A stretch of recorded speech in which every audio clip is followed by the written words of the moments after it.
Hi, it's me again with Corel Draw Tips and Tricks. Somebody sent me this can and wants some words on it. I don't think it's the best can. I went on the internet and found another can, but I am going to use their can. The problem with their can is straight on, and it's going to be hard to get. The words just look like they're typed on, and I'm gonna do both these cans. Okay, first of all, their can. It's got a big bounding box. I don't know if this is 100% true, but I would have to think when Corel traces, it's going to have to trace more stuff. So why not crop that bounding box out? Now I'm going to set my nudge factor on like 5 inches, and I'm going to make a duplicate of that and move it over. I'm going to take that one. I'm going to go to Object, Outline, Trace, Clip Art. And the only problem with this can is got some shadow. So I'm going to left click, right click. I don't care what the inside looks like. I don't like this outside. So what I'm going to do is I'm going to make a false bottom basically. I'm going to grab right there. I'm going to go to about right there, and I'm going to give this can a little shape. And then I'm going to hit the plus key and mirror that shape and put that shape on that edge. Now my lines don't meet, but I can fix that later. So I'm just going to get this line and have it go to that line. Now every line below it, I'm going to get the virtual segment delete key and delete it. Well, I actually touched my line, which wouldn't be a terrible thing because you could always, see, I touched it again. You could always back up and I don't even have to take away the lines that aren't touching, but if they're touching that line, I need to delete it. We're almost there.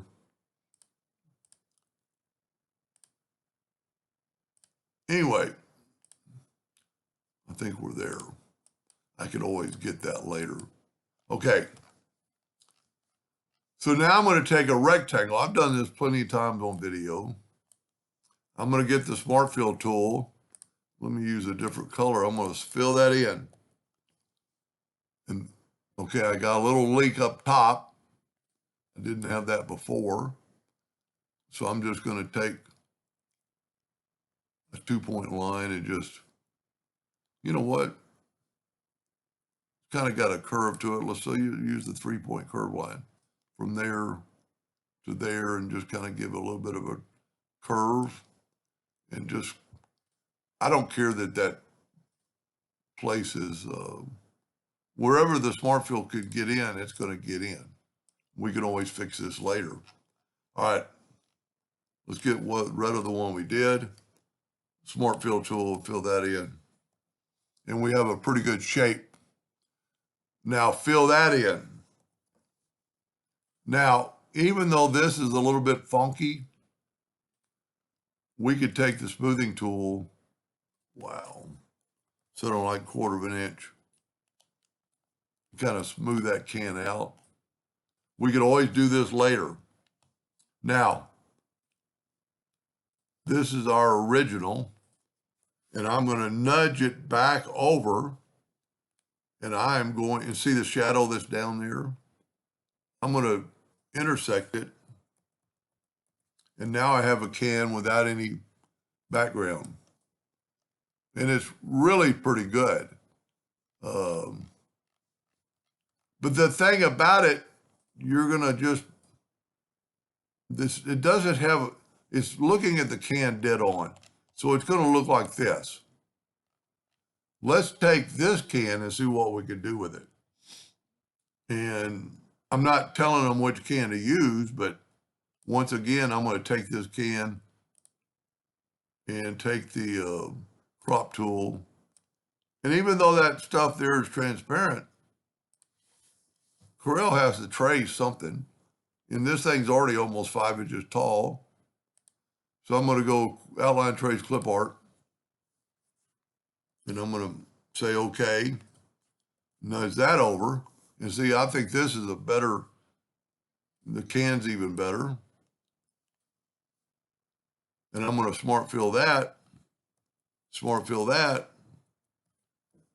take both items and intersect them.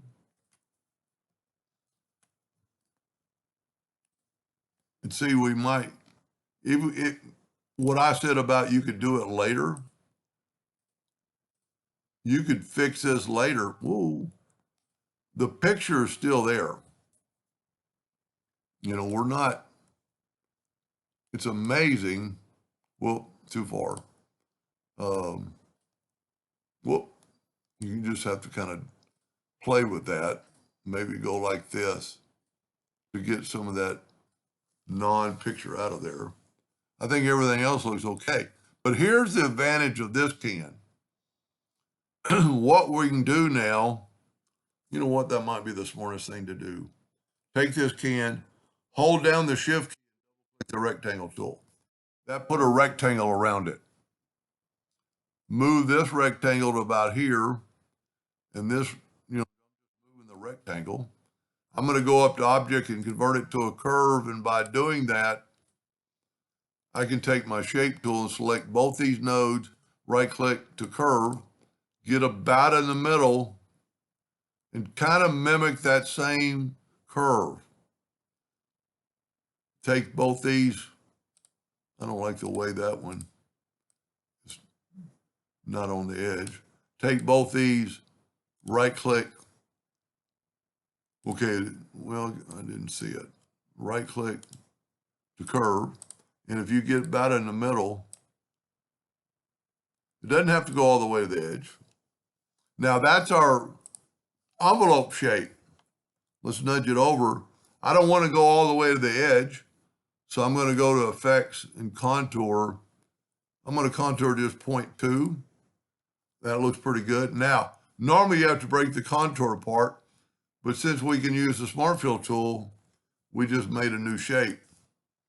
Now, I'm going to use this same Corel Draw. Well, now it's already an envelope. I'm going to do it a little differently.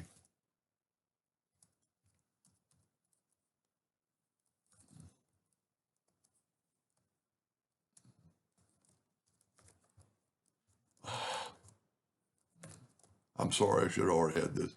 I didn't know I was going to do the other can.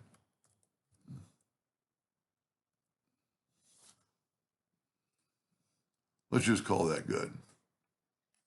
You could put anything, you know, well, let's put a circle. And let's take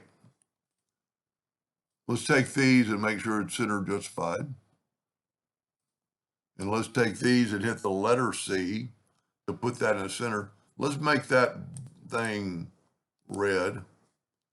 And let's group that together. Now let's go to effects in envelope, create envelope from this shape. Now, I'm going to shift select that and go EC. I'm almost put the circle in it because it just doesn't look right. You know what? I'm going to take the circle away. You find that that's a problem with circles. There's actually an equation. I'm trying to ungroup this. Now we can just put it on our can. And look at that. I don't know that we can edit yeah, we can. You can actually probably even shift select. That looks pretty good. I'm not telling them which can to use, but if you look at the two side by side and you want a true can effect, I mean, this one you can even see the pull